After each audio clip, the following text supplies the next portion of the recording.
La musica era brava. Siete pronti per iniziare la cerimonia? Sono più che pronta. Non avete idea di quanto io non vedo l'ora di farlo. We can still back out of this. Siamo andati troppo lontano. Vedo questo fino alla fine. I don't speak Italian. You know that.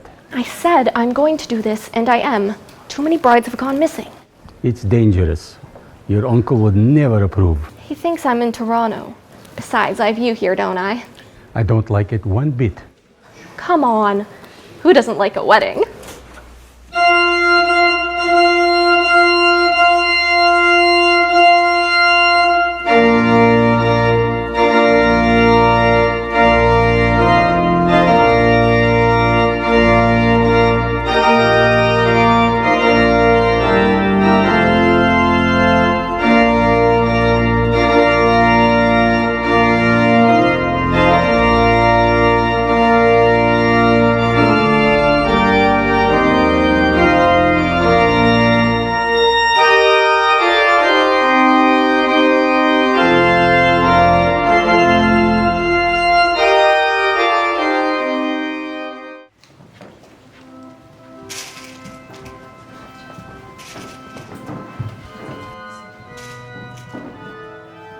You hired these people? Technically, I made a sizable donation to the church. And some of the congregation attended. What you see is not a thank you. They did good job, no?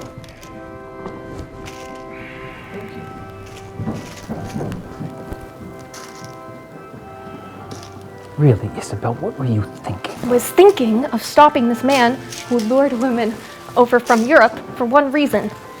Their dowries. Yes, with the promise of a gilded life in the New World, I'm well aware.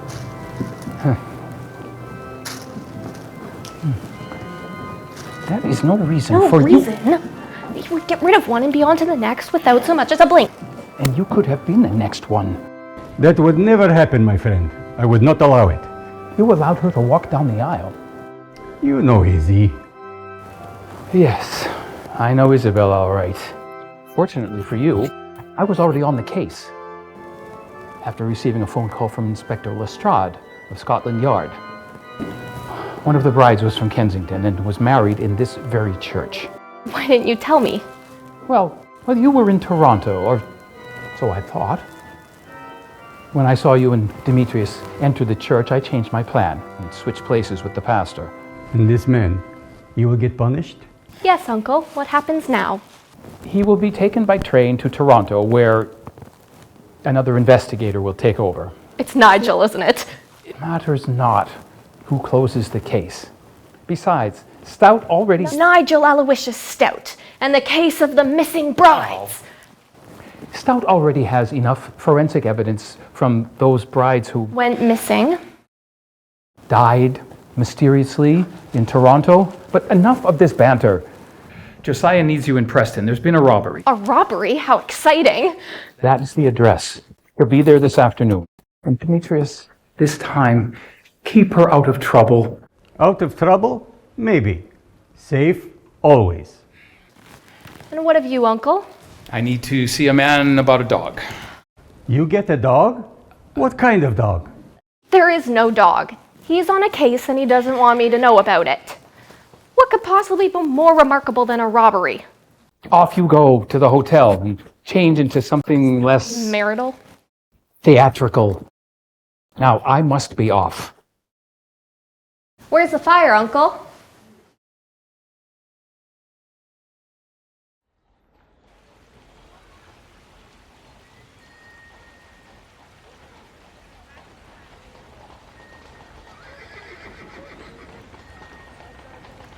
My apologies for the delay. James Young. It's a pleasure to meet you, Detective Dickson. I was caught up in a meeting that ran over. I'm sure that your new head office at Ainsley and Main is keeping you even busier than usual. Construction is coming along nicely. Fred Mellish did a wonderful job with the design. He's a local architect who also designed Galt Hospital a few years back. I'm sure I read somewhere that the new Iroquois Hotel was also his design. As well as the changes and additions to Dickson School, both this past year. I have heard that he has been commissioned to design the mineral bathhouse at the Hotel Crest in Preston. But I digress. Do have a seat. There is much to discuss, but before we do, I must confess that I have heard of your recent exploits in Berlin, Waterloo, and just recently, Baden.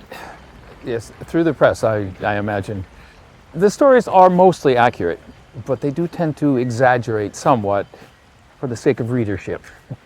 I do have some experience in news gathering and do know the importance of generating income.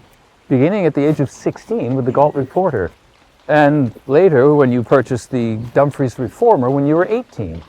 In the following 10 years, you served on Galt Town Council and later as Deputy Reeve. And that led me into federal politics with the Reform Party, but not before selling the Reformer and concentrating on my new business, Victorian Wheelworks. Well, not to mention that you won a seat in the first Parliament in Canadian Confederation and were active in politics, both federally and later provincially, for many years. And honored to serve my community. Indeed. You served as president of the Associated Mechanics Institutes of Ontario, as well as chairman of the Board of Trustees for Galt Collegiate, and president of the Galt Hospital Fund, where you were instrumental in establishing Galt's first hospital. My word, Detective Dickson, you have done your homework. It's an occupational habit. It has served me well through the years. I can see why you come so highly recommended.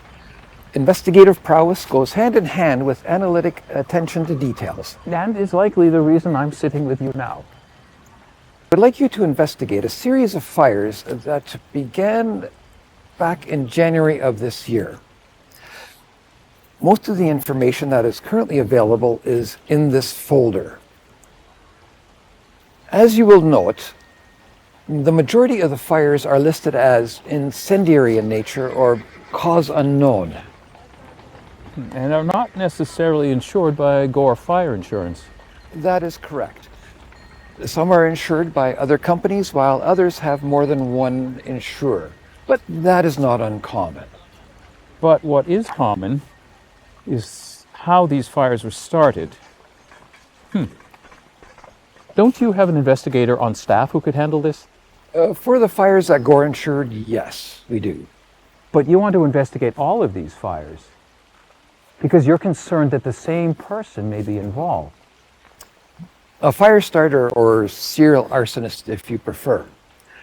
I need you to investigate in a quiet and confidential manner. I do not want the press catching wind of this and tipping off the person that's responsible. And avoiding panic and fear in the community. Who else knows about this? The Mayor of Galt, Robert Gilholm, and Galt's Fire Chief, James Curlis. In fact, the chief is expecting to hear from you. I'll contact him today. You'll hear from me as soon as I know anything more. A pleasure. Have a good day.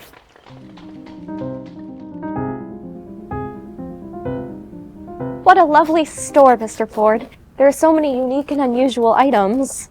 Do call me Solomon, and thank you. We pride ourselves on our quality and selection. It's a family business, Izzy. Solomon's grandfather emigrated from Jamaica and settled here in Preston. Why this business, Solomon?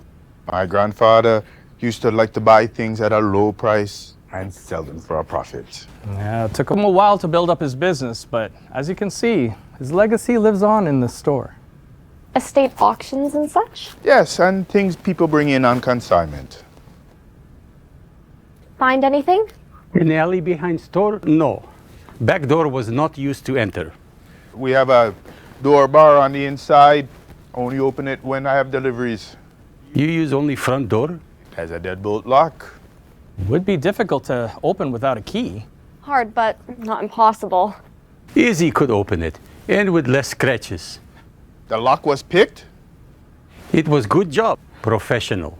So the thief came in through the front door. The question is, where were you at the time? I must admit, I closed the store and left it for a few minutes. How many is few? 15, maybe 20. Hey, did you have an errand to run? I'm embarrassed to say my curiosity got the best of me. What piqued this urge to leave? I heard the fire bell down at Preston station, so I went down to see if the fire was nearby. And was it? Yes, just a few blocks. You went to this fire? I did. It's nothing to be embarrassed about. I'm sure the whole town went. And when you returned, the door was locked. Yes, but I didn't know I was robbed till the next day when I went to get it for the customer. It was gone. What was gone? A very rare coin collection. Priceless, according to the person who consigned it. And if I don't get that back, How would anyone know the coins were here? There was a newspaper article. I'm sure the whole town knew about it. They were locked in safe. no, they were hidden in that cabinet.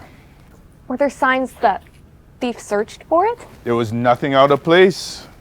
So the thief knew where it was and picked the lock to get it. So it would seem, Josiah. Whoever robbed your store had been in to view the coins. Since that newspaper article, many people have come in to see them. Some I know, some I don't. What of outside? Did you see anyone? Just some urchin girls. They're always up to some sort of mischief. But robbery? I mean, pickpocketing, perhaps, but I find it hard to believe they would have taken these coins. However, they may have seen who did. How old are these girls? School age. Two of them are tall enough to be from the collegiate. Galt Collegiate. Yes, I guess. You have seen them before? I have.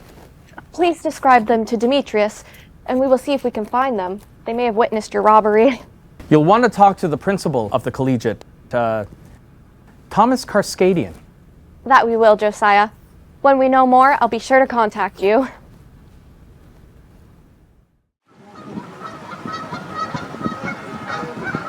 The mayor and I thought it best to meet here rather than town hall or the fire station. Too many ears around. Yes. The fewer who know, the better. How many men do you have at the station? Including officers and crew, upwards of 30. No volunteers, all full-time firefighters. We have a hook and ladder company as well as an engine company. And so by meeting here, no one at the station other than you knows anything about this investigation. No one. And the mayor is also the only one at town hall. We plan to keep a tight lid on this. Well, surely your local constable's been brought in on it. Not until such time as your findings demand it. Now, where would you like to start?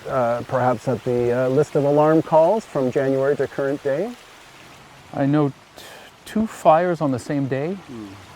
The first one broke out at about 20 after 3 in the stable on the Bloomfield estate on the west end of the new bridge at Concession. By the time the call was given to us here on Dickson Street, you wouldn't happen to be related to. Dickson would be a cousin on my father's side of the family, several times removed. Do carry on. When we reached the fire, the flames had made considerable headway. We did the best we could, but the stable was badly damaged. While ensuring the fire was under control, I was informed of another fire on Water Street North. I left 4 men here to finish the stable and took the rest of the brigade to an old unoccupied building owned by the Buchanan estate. Were the neighboring buildings threatened? They were, but we had the fire drowned out in no time. I note that the cause here is noted as arson. The smell of coal oil at both locations would strongly suggest so, yes. Just the same, those leaving their homes to witness the fire would do well to not leave those houses unlocked. A few days later, there was yet another fire which seems similar in nature. Incendiary, no doubt. It was an old house owned by Robert Scott, used to store hubs and whatnots. It was insured by Gore, but the loss was very small. These fires don't appear to be suspicious. What about this one on April 8th at the Climo Barber Shop? Next to Bond's livery stable on Main Street. Cause of the fire is listed as unknown, so why the buildings were fired is impossible to say. Move on to the fire on May 12th at John Stevens Bakery. It's on Chalmers Street near Dumfries Mill. By all accounts, the fire started in the dark room on the upper floor of the bakery. How the fire started is a mystery, as there are no stoves or heating apparatus in that room, only in the room below. But the fire didn't start in the room below. No, it did not. And according to Mr. Stevens and his assistant, no one was in the starch room all day. A mystery indeed. Nothing obvious to conclude it was arson. Obvious, no. Possible, yes. I say that when you consider the fire on July 30th on Main Street. The fire was discovered by Mr. Twaits, the night watchman, as he was making his first trip of the night. He does so along the lane in the rear of the stores on that block. Twaits noticed a blaze through the glass on the cellar door of the Empire Tea Shop. He rushed over to the station and gave us the alarm call. We had the fire drowned out in no time. In this case, the cause is noted as arson. The proprietor, Mr. Blair, had left some packing straw on the cellar floor. There was a pane of glass broken out in the door. It appears as though someone dropped a lighted match through the opening among the straw. Appears as though? I'm not convinced. It was pitch black inside. Someone had to have known the straw was there.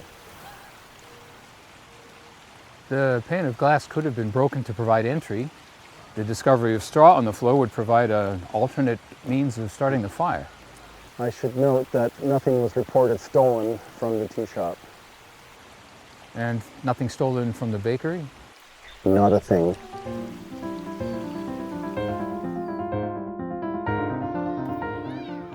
This is nice school.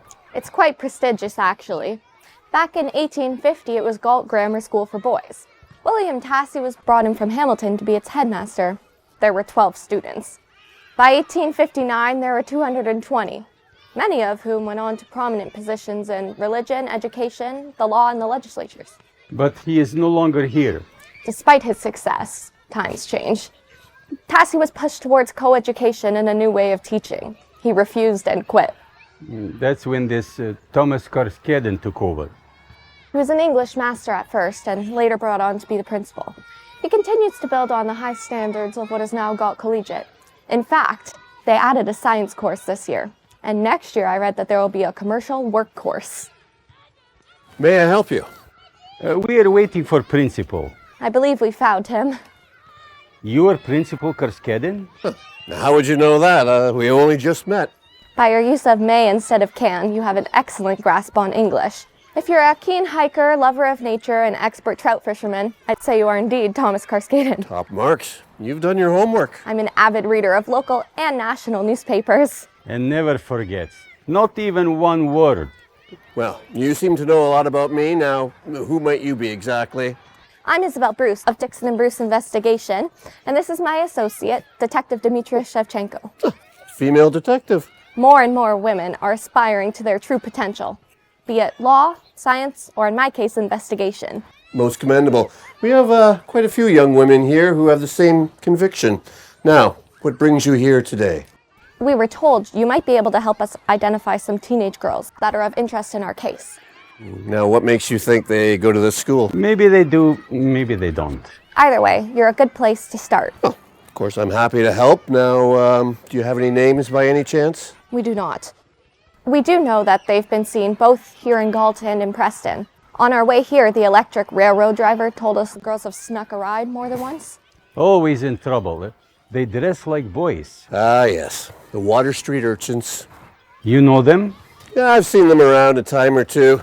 The students here call them the water rats. They do not attend Galt Collegiate. I'm not sure they attend any school. Is there anyone you can think of who might know more about them? You should try Gertrude Dietrich. She founded the Silver Star Society a few years ago. She's well versed in the needs of the community.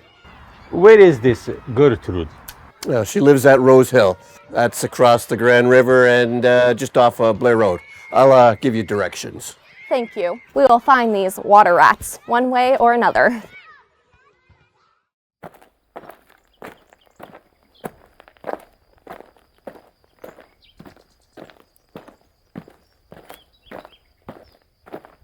Phoebe told me you'd be back here. Detective Dickson. What brings you out to dinner? Well, you, of course. Someone needs to keep an eye on you since your run-in with the law last summer. I would hardly call my stolen canoe a run-in. No, not your canoe. Your supposed lawyer. Something had to be done about Jonathan Cluth, the vandal of Dune. Carl Aarons and I, we were merely paddling and swimming in the old mill pond. You would think that we were traipsing through his backyard the way Cluth went on about it. Well, that water was on his property. But I do agree that stealing your canoe in retaliation was not an appropriate response. We both know that your friend J.W.H. Watts is not a lawyer. He's an architect. And Cluth did not know and was quick to return my canoe. Has Carl been back from Toronto since the incident? He visits family here in Berlin on occasion, and we see each other as the opportunity arises. His landscape paintings keep him quite occupied. Not his portraits? He's moved on. And is now seemingly infatuated with trees. We both are inspired by nature, Detective Dickson. Indeed. How has your painting picked up since the addition to your studio last year? I read that you took first prize in the Art Association of Montreal's spring exhibition. It was my new painting, The Woodcutters. Which was purchased by none other than the founder of the Canadian Pacific Railway. I read about it in the Galt Reporter, one of the many newspapers that I subscribe to. Lord Strathcona was quite taken with it. Such purchases keep my art dealer John Payne busy. He already has me lined up and booked to exhibit at the Toronto Industrial Exhibition in the fall and William Scott & Sons exhibition of oil paintings and water drawings in December. No rest for the wicked, it seems. You're one to talk. You wouldn't be here if it wasn't for some case that you're on. Well, not entirely true. But yes, I am on a highly confidential case that's set in Galt. But to be thorough, I'm going to expand the investigation to Preston and Hespeler. Now, as you know, I have family in Galt, but I have no connections of any merit in the latter two. As it happens, I have summoned all three. I would start with George Pattinson of Preston Mills. I did a painting of the mill for him. He would certainly know of the comings and goings around town. I'm aware of Pattinson. I was under the impression that the mill is operated under a partnership with a Mrs. Ferguson who resides in Toronto. She's one of the daughters of the previous owners when it was Howell and Robinson. When Robinson passed, she inherited the mill.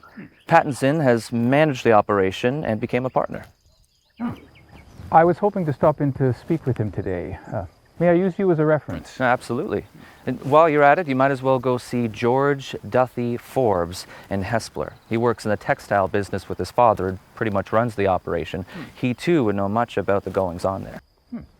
Come to the house with me and I'll get you their addresses. Much appreciated, Homer. And might I ask you to show me what you're working on? Will you tell me about the case that you're working on? I see your point. I thought you might. Another time then. You'll likely read about it before I get to tell you.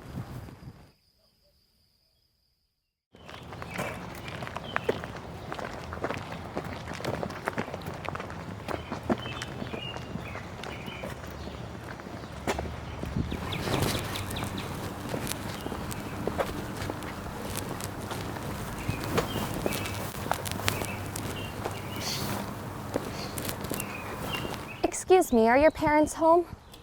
I'm Isabel Bruce of Dickson & Bruce Investigation, and this is my associate, Demetrius Shevchenko. I see. And who exactly are you looking for? I'm here to speak with Gertrude Dietrich. You're looking at her. You are Gertrude Dietrich? I am. Why are you so surprised? Pardon us. When we learned you founded the Silver Star Society, we were expecting someone much older. Actually, I was much younger. I was 16 at the time. Why would young girl do this? Well, my father, Jerome, is a sawmaker. He owns Shirley and Dietrich in Galt.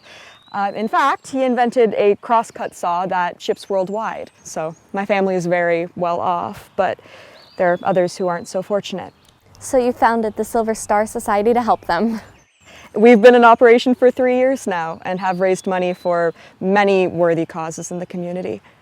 This is good thing that you do. We are dedicated to providing faithful and loyal service in everything we do. The women of the Silver Star Society are ready to assist whenever help is needed. What inspired you to do this, Gertrude? Please, call me Gertie.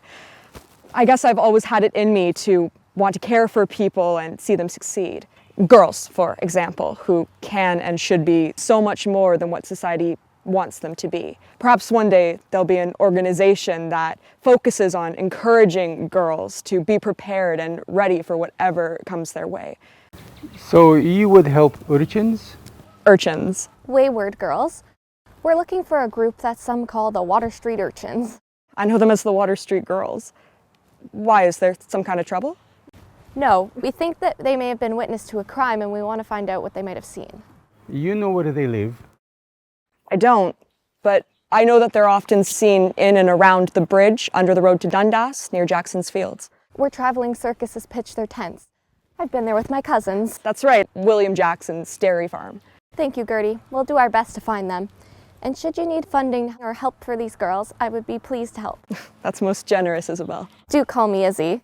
We girls need to stick together. It's not an easy road, but it's a more rewarding one to take.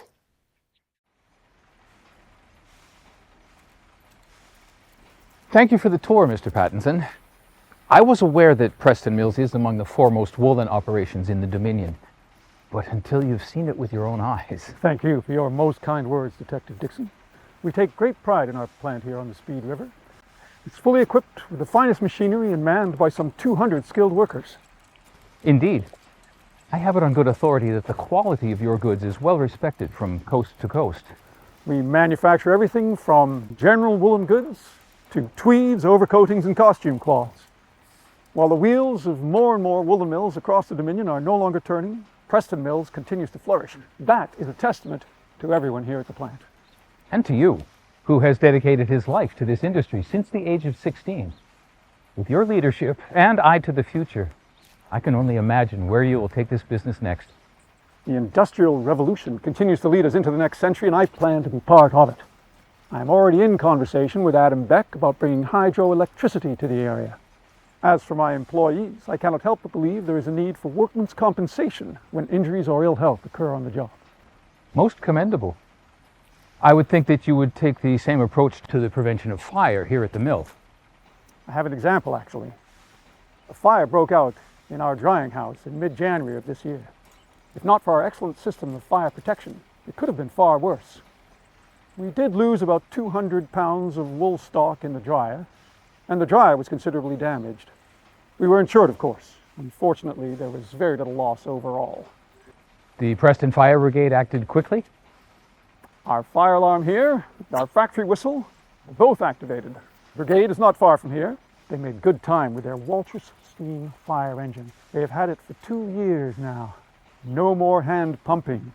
The Walters pumps 250 gallons of water per minute, and the brigade made short work of the fire. How was the fire started?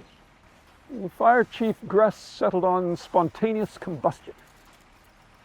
In other words, he wasn't exactly sure. We dry everything with steam, so there is no open flame used in that building. And the fire was discovered after the mill had shut down for the day? At 6 o'clock, yes. Could the fire have been deliberately set? Our night watchman saw no one on the property that evening. Everything was locked up. So, really, it's difficult to account for the fire by any other theory than spontaneous combustion. The night watchman cannot be everywhere at once on his rounds, and locks can be picked. But to what purpose? For me, that is more of a mystery than the fire.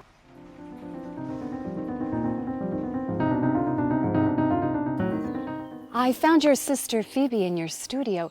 The frieze you painted along the top of the wall, it's absolutely stunning. What a magnificent tribute to the European masters and their works.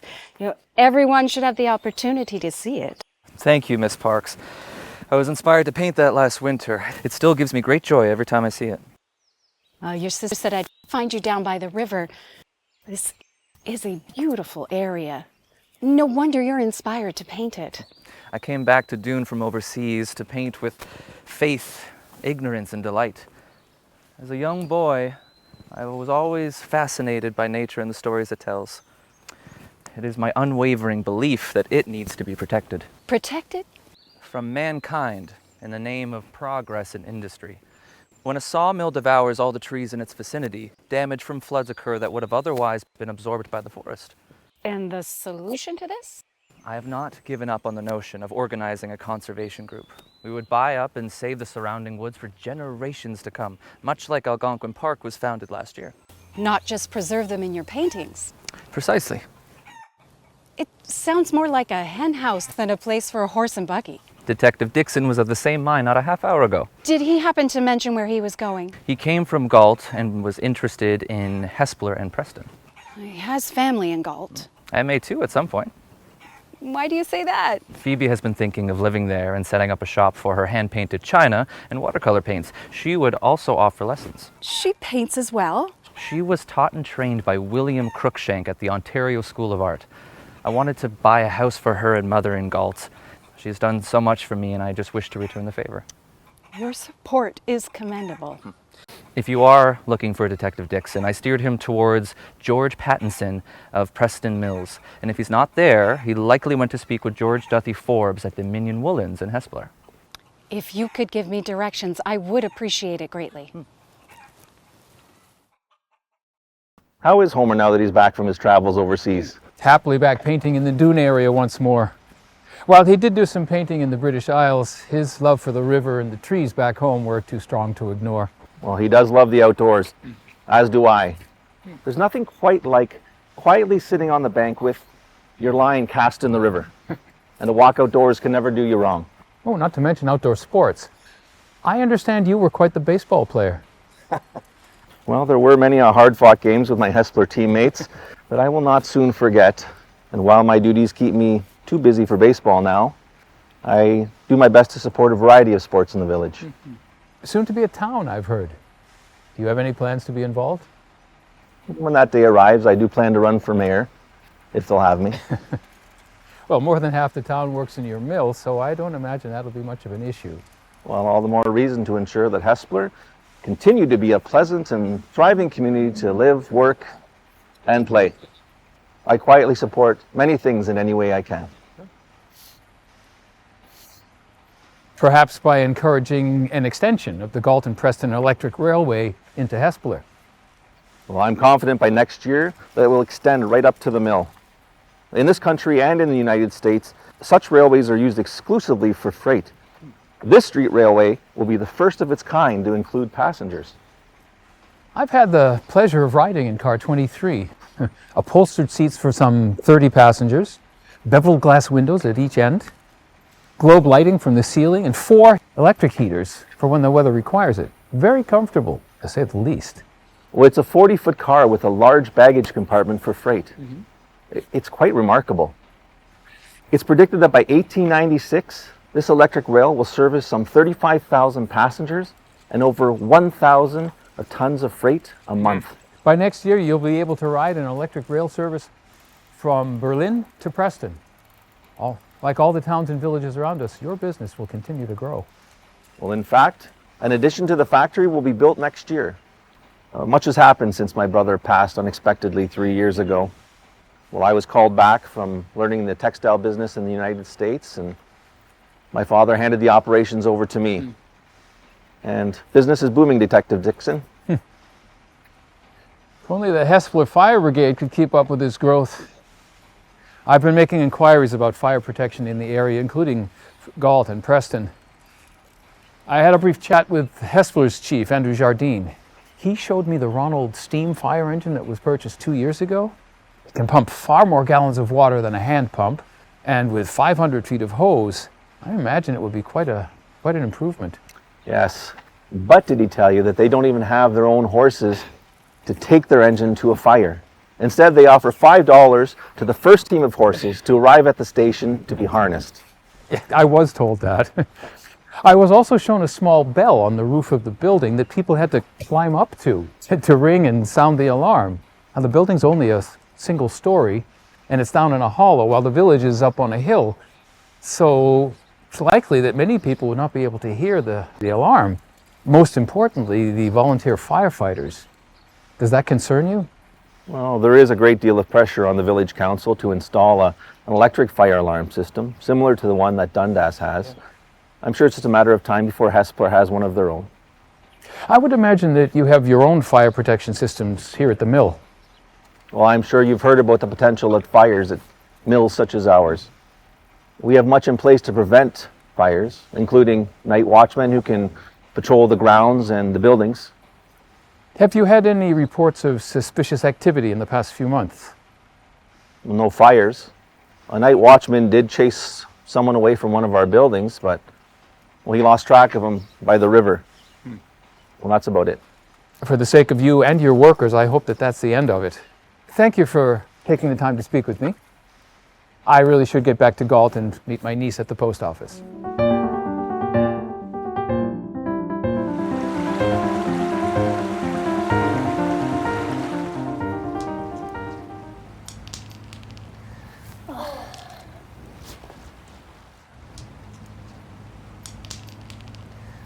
Company, we've got company. Good day, ladies. I'm looking for the Water Street Urchins. You wouldn't happen to know them, would you? Izzy, I think these girls look like rats to me. Who are you calling rats? You look like one of them circus bears. Or a copper. You a copper? We don't like coppers, do we, girls? We don't talk to strangers. Didn't your mama teach you that? Yeah, we got nothing to say. Maybe this will encourage you. My name is Isabel Bruce. You can call me Izzy. I'm not with the police. I'm a private investigator. And this bear of a man is Demetrius Shevchenko. He's more like Baloo in Kipling's Jungle Book. It was just published this year, so you haven't likely read it. Likely don't read. We read, mister. What? Are you saying we're stupid?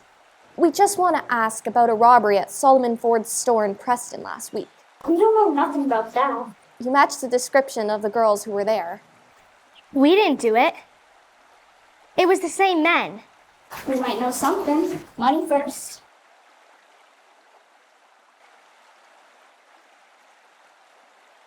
All right, now talk. We saw two men enter the store after that Solomon fellow left it to see the fire. We never did see the fire. We stayed and watched for them to leave. Did you see their faces? They were wearing masks. Can't see their faces, can we? Besides, they were running real fast. Big men, tall men. One short. And the other was taller. Same man we saw on Galt. You saw these men before? When and where? At the jewelry store. What jewelry store? FJ's last week. FJ Brown and Sons? Where is this FJ's? It's on Main Street in Galt. Thank you, girls. You've been most helpful.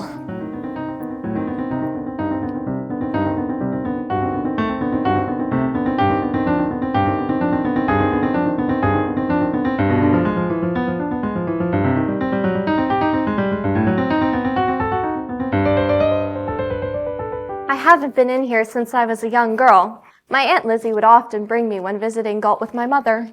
How lovely. What was her married name? Bruce. My Uncle Alexander owns a paint and wallpaper shop on Main across from Central Presbyterian Church. I have been in his store. Your aunt may have dealt with my father, Francis John Brown. He was a sea captain trained in New Brunswick. He served on a steamer, but the sea was his true love. Did he not work for a Japanese steam company? I read too. He did, and is the only Canadian to receive the Order of the Sacred Treasury from The Emperor of Japan. I'm truly impressed, Demetrius. That explains all the beautiful items from the Orient. He would ship them back to the store here in Galt. My brother, Francis James, runs everything. He's not only a watchmaker, he's an optician as well. And you help out at the store, Miss? Emma Brown, as do my sisters, Minnie and Bertha. We hope to take on a more active role as we get older. We've even talked about having more lines of jewelry. On that note, is there something I can help you with? We are here to learn more about robbery. I'm Isabel Bruce of Dickson & Bruce Investigation, and this is my associate, Demetrius Shevchenko. A female detective. Isn't it dangerous? My uncle certainly thinks so. Detective Dickson says Izzy goes where angels fear to tread.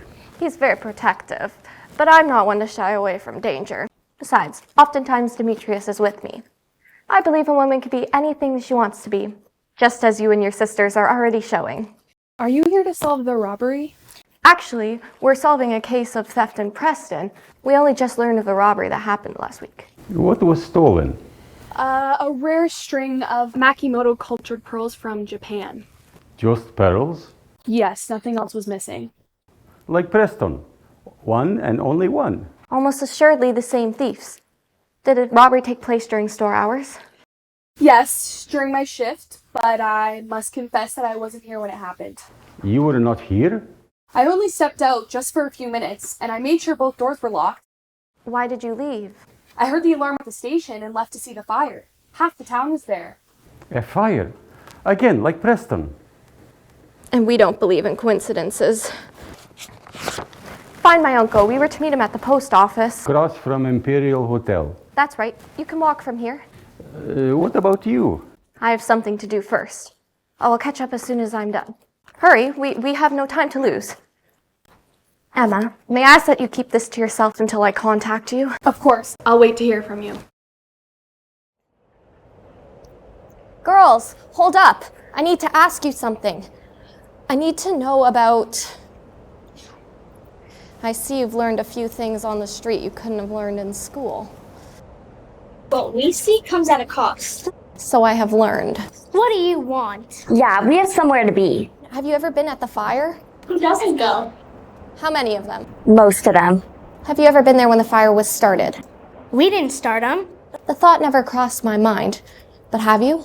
No, not me. I might have been at one. And what did you see? The robbers, they ran out from the building.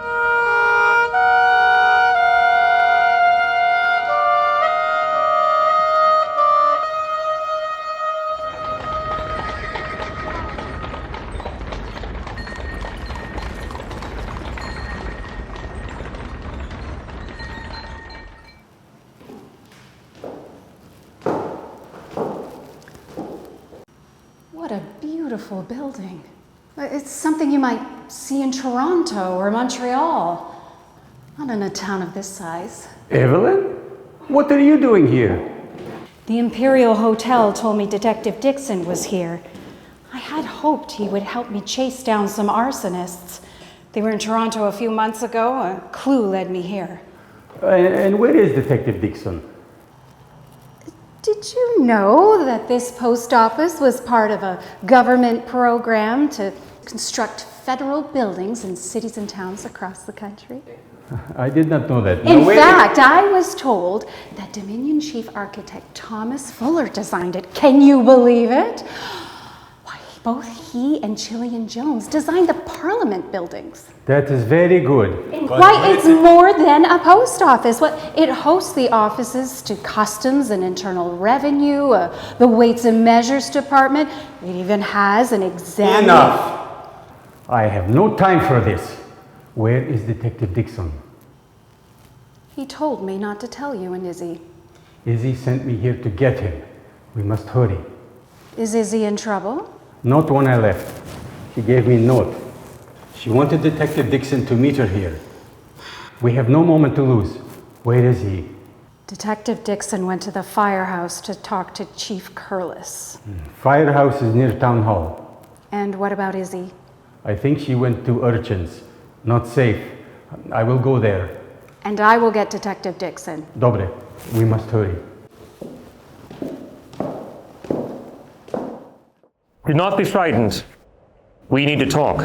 Ghosts and bounty hunters don't frighten me. Why should you? My name is Enoch Drebber.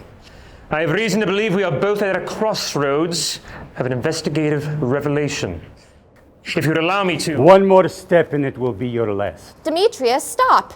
He means no harm to me. Are you sure? You know him? I know of him. We have just met. How could you possibly come to that conclusion? Your top hat, coat, and cape, both in style and fabric, are popular in the rainy weather of England. Your accent and speech pattern are thick with the Queen's English. They also have a tinge of Portsmouth, just enough to suggest you were born and raised there. You smell of strong shag tobacco, likely smoked in a pipe, as noted by the slight indentation on the left side of your lips. When you held out your hands to me, I noticed calluses on the fingertips of your left hand, which lead more towards playing the violin and the guitar. Need I go on? Your observation and deduction are most admirable. Well done. I'm beyond impressed. Enoch Drebber was the victim in your first official investigation, a study in scarlet, which made my deduction, as you would say, elementary. Demetrius, meet England's most illustrious detective, Mr. Sherlock Holmes. The Sherlock Holmes? I have read much about you. Dr. Watson does have a flair for exaggeration. We do, however, have much to discuss. And the clock is ticking. Let's be off. Isabel, I can't tell you how delighted I am that you're here. How's Marjorie? I miss her terribly. It's been far too long. Mother is busy as always. She's currently visiting family in Edinburgh. You know she's not one for sitting still very long. We're birds of a feather when it comes to traveling. I've nearly lost count of my voyages across the Atlantic. Are your parents here? Sadly, no. They're over in Paris. So your company is the most pleasant and welcome surprise. More like an intrusion. My apologies for imposing, but this is a perfect safe haven for discussing secretive matters of great urgency. My home is your home, Isabel. Don't worry. Worry does no good. To meet the troubles of life, you must not worry, but you must have your sleep. Now, who are these two lovely people? This is my associate and fellow detective, Demetrius Shevchenko.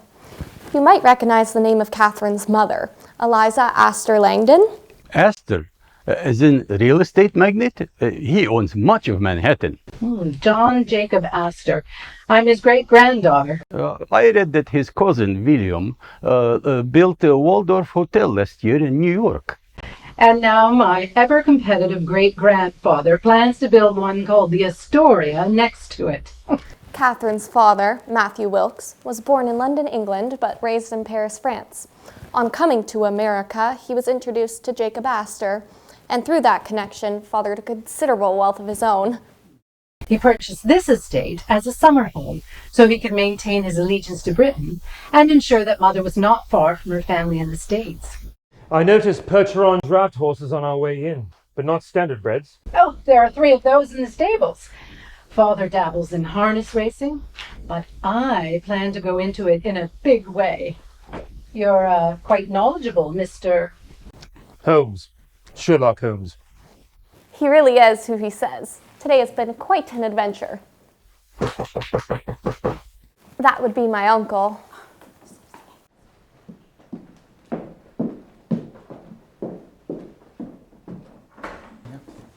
Detective Dickson, do come in.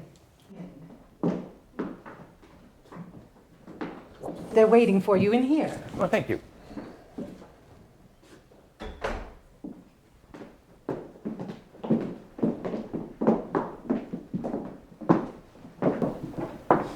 Isabel, I won't ask what you were doing chasing urchins. And who is this gentleman you brought to the meeting? Surely you jest. It wasn't that long ago that we traipsed across Romney Marsh after that fugitive. Holmes, what brings you here? Same case that brings us all here, Uncle. I take it you have some searing hot news for us. Your attempts at humor must come from your father's side of the family. Even the gods love jokes, Uncle. Plato. She has a point, Dickson. Very well. Let's get to it. Before we do, I would like Catherine to attend. As someone not involved in all this, she could prove to be invaluable. Everyone, this is Chief James Curlis of the Galt Fire Brigade. For those of you he hasn't met, do identify yourselves as we go along. The chief has mapped out fires in Galt from the beginning of the year to the present day. Chief, please show us your results. In January, there were 2 fire calls. The first was an old barn near the lower bridge at Concession. While we were working on that fire, a second was sighted in an old frame house across from Cohen's foundry. Demetrius Shevchenko, 2 calls in same night. Evelyn Parks, Pinkerton Agency. From my experience in Toronto, 2 fires on the same day would be unusual. Highly unusual, both smelling strongly of coal oil. Holmes, London, England. So both were fired, but for what purpose? Insurance, perhaps? Neither was insured. Do go on, Chief. Not a week later, a fire call came in just before church time on Sunday. It was an old home near the riverbank on Main Street. Isabel Bruce, my uncle's partner in crime, or in this case, fire. I will hazard a guess and say that this too was incendiary in nature, and by all accounts, the result of what one might call Isabel. A phantom fire starter. Correct on both counts. The next suspicious fire occurred in April. No fires until then? There were other fires, but easily attributed to a cracked chimney stove on a home in South Water Street, a hole in the back of a furnace at Dickson School, and a chimney fire at Martin Gorman's in St. Andrew's Square. And then, on April 8th, there was a fire in Climo's barbershop. Cause unknown. On May 12th, a fire at Stephen's Bakery near Dumfries Mill. Cause unknown. And in a room without a stove or a heating apparatus, and in which no one had been all day. Nothing suspicious in June, but just last week, fire broke out in the Empire Tea Shop on Main Street. Mr. Twaits, the night watchman, had just finished his first walk of the night along the alley at the rear of the stores. He noticed flames through the glass in the cellar door of the Empire Tea Room and rushed to the fire station to put in the call. That's the same night F.J. Brown and Sons was robbed. What are you saying, Izzy? There was fire in Preston when Solomon Ford was robbed. Any robberies on the days of these other fires? Not to my knowledge, Isabel. We have yet to contact the constables about this. Actually, I recall hearing about at least 2 of the robberies on the same day as there were fires. Am I to believe that the robberies and fires are connected? They set the first fires earlier this year to determine reaction time and capability. And we now have our motive. While people look at fire... The Firestarters rob a store in the same area. And use the river to escape without notice. Of course, all these fires were near the Grand River. What do we do now? Wait for the next fire? No. We set a trap by giving them a reason to rob a store. A reason too good to pass up. And we'll place an advertisement in the local newspapers to announce it. It's not without risk. They will start a fire. The plan would be dependent on being ready to rush to that fire. I could have some fire drills and cleanup at the station for the next couple of days. The firemen won't know about the fire, but they'll be much quicker to respond. We're taking a chance, I know, but it's the only way to flush them out. By choosing the location of the robbery, we should be able to track them. I'll talk F.J. Brown into helping us. I doubt they had time to take the pearls to a fence. They'd be eager to get them back. Izzy and I will watch store. When robbers leave, we will follow. The thieves will head for the river, but where will they depart? There's a way down to the river near Dickson Mill. It would lead them away from Main Street. And they would be much less likely to be seen. Holmes and I will wait for their return. And I will be at the fire station with the chief under the guise of a fire inspector. Excellent. Now we fine-tune our plan.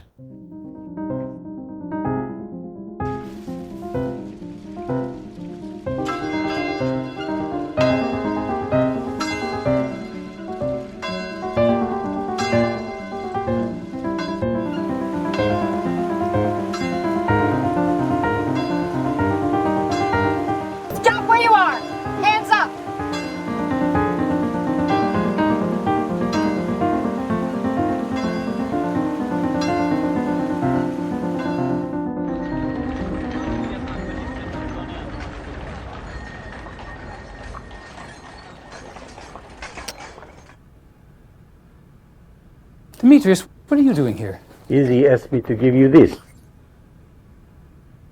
Wait a minute, where are you going? Dearest Uncle, I do apologize for the hurriedness of all this, but I have left for Toronto on the train with Evelyn. We decided on a little shopping trip after all the excitement. In the meantime, if you would be so kind, the minister is waiting for you on the 2nd floor with something special I arranged just for you. Try not to miss me. Your adoring niece.